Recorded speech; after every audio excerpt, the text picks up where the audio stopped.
Assalamualaikum warahmatullahi wabarakatuh. Perkenalkan, saya Ratna Dwi Rahayu, mahasiswa S1 Ali Jenjang.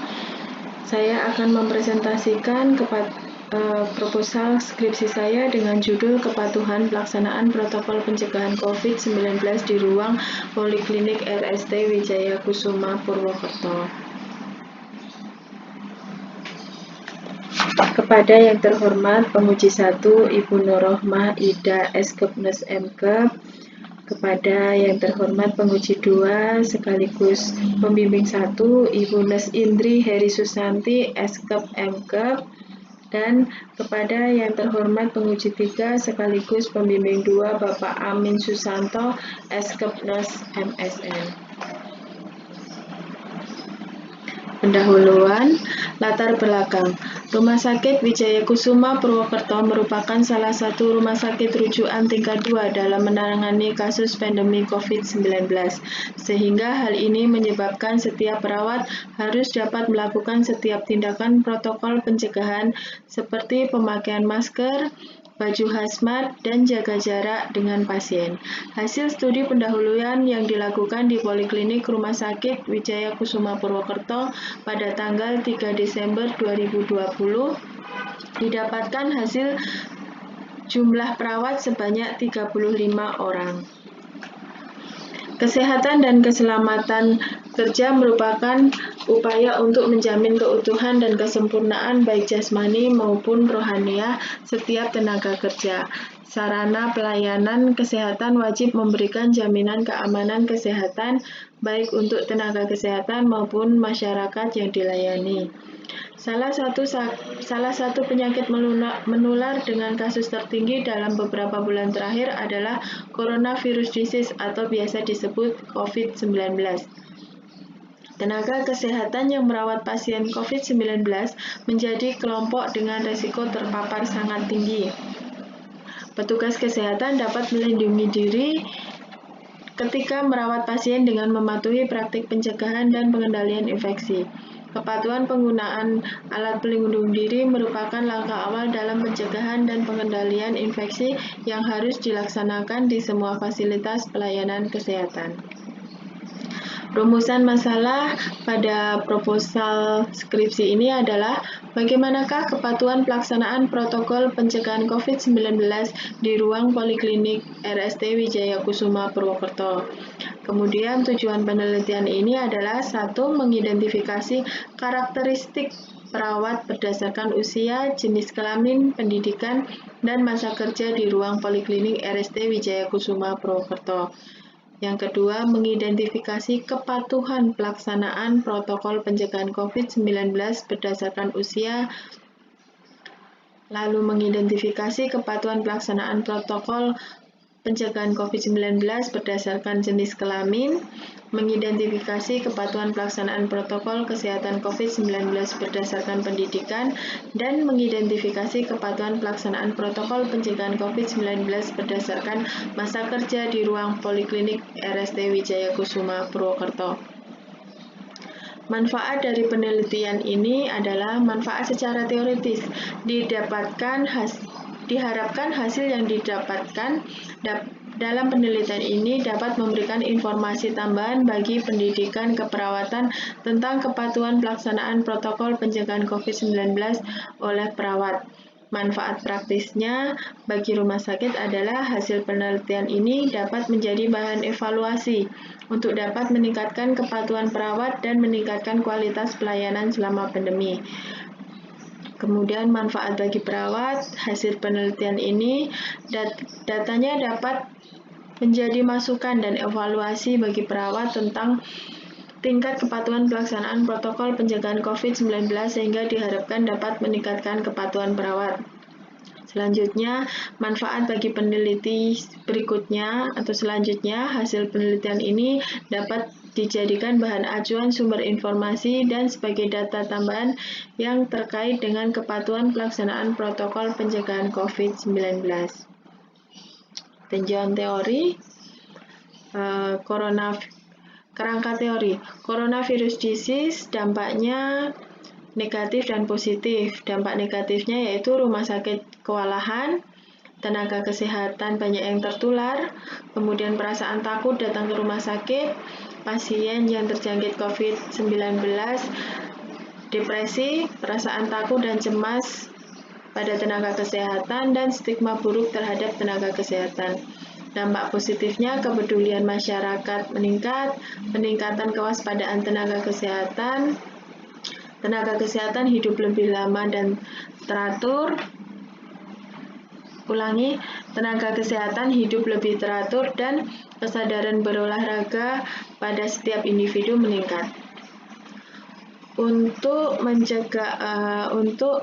pencegahan dan pengendalian dari dampak di atas adalah dampak positif dan negatifnya adalah penerapan kewaspadaan universal, pengendalian administratif, dan pelatihan serta pendidikan. Kewaspadaan untuk pencegahan dan pengendaliannya yaitu kewaspadaan standar dengan cara kebersihan tangan, pemakaian alat pelindung diri, kebersihan pernafasan, dan kebersihan lingkungan. Dari kewaspadaan ini dapat dilihat seberapa besar kepatuhan perawat. Kepatuhan perawat ini ada beberapa faktor yang mempengaruhi, yaitu usia, jenis kelamin, pendidikan, masa kerja, pengetahuan, sikap, kelengkapan APD, kenyamanan APD, pengawasan APD. Kemudian kerangka konsepnya yaitu pada virus corona ini tindakan pencegahan dan pengendalian COVID-19 di bidang kesehatan yaitu kebersihan tangan, penggunaan APD, kebersihan pernafasan, dan kebersihan lingkungan.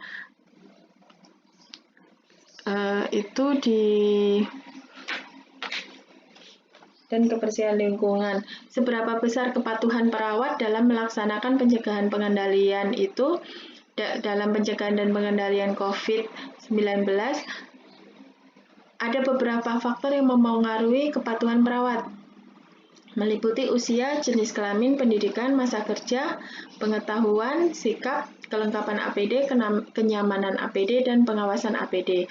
Pada penelitian nanti saya akan meneliti faktor yang mempengaruhi yaitu usia, jenis kelamin, pendidikan, dan masa kerja. Metode penelitian. Jenis penelitiannya, desainnya deskriptif kuantitatif. Lalu pendekatan penelitian menggunakan cross-seksional. Lokasi dan waktunya akan penelitian akan dilakukan di ruang Poliklinik RST Wijaya Kusuma. Pengambilan data akan mulai dilakukan pada bulan April 2021. Populasi dan sampelnya, populasi perawat ruang Poliklinik RST Wijaya Kusuma sebanyak 35 orang perawat. Lalu sampelnya perawat ruang Poliklinik RST Wijaya Kusuma sebanyak 35 orang perawat.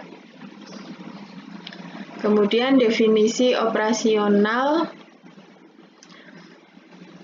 Variabelnya yang pertama karakteristik, yaitu yang diambil usia, definisinya lama hidup responden dari lahir sampai saat kuesioner dilakukan pengambilan data. Hasil ukurnya 21 tahun sampai 30 tahun, kemudian 31 sampai 40 tahun, dan lebih dari 40 tahun. Skala ukurnya ordinal. Jenis kelamin, definisinya status seks responden sejak lahir dan sesuai dengan KTP. Alat ukurnya kuesioner, hasil ukurnya laki-laki dan perempuan, skala ukurnya nominal. Pendidikan, definisinya tingkat pendidikan formal yang ditempuh berdasarkan ijazah terakhir. Alat ukurnya kuesioner, hasil ukurnya D3 perawat, S1 perawat, nurse, dan S2 perawat. Skala ukurnya ordinal. Lama bekerja, definisinya waktu responden bekerja sebagai perawat di Rumah Sakit Wijaya Kusuma. Alat ukurnya kuesioner, kemudian skala ukurnya ordinal. Variabel yang kedua yaitu kepatuhan. Definisi operasionalnya perilaku perawat dalam melakukan protokol pencegahan COVID-19 sesuai dengan SPO yang ada di rumah sakit.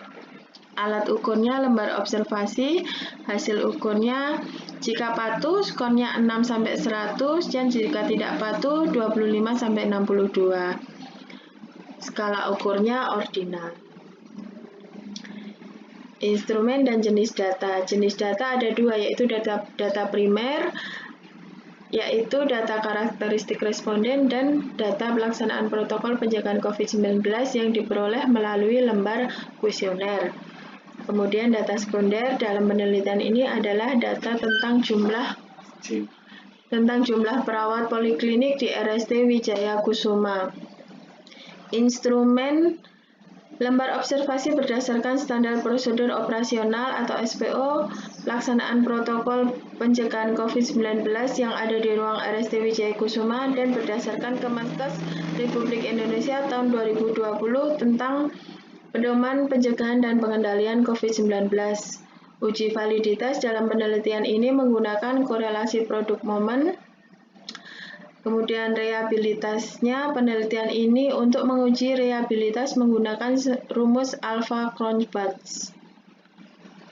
Analisis datanya, variabel yang terlibat dalam penelitian ini adalah kepatuhan pelaksanaan protokol pencegahan COVID-19 yang diperoleh berdasarkan hasil pengukuran lembar observasi. Analisa dalam penelitian ini menggunakan analisis univariat. Penelitian ini menggunakan analisis univariat dengan menggunakan distribusi frekuensi. Kemudian etika penelitian, prinsip manfaat. Etika penelitian prinsip manfaat, prinsip menghormati manusia, prinsip keadilan, informed consent, anonymity, dan confidentiality. Demikian presentasi yang dapat saya sajikan. Terima kasih. Waalaikumsalam warahmatullahi wabarakatuh.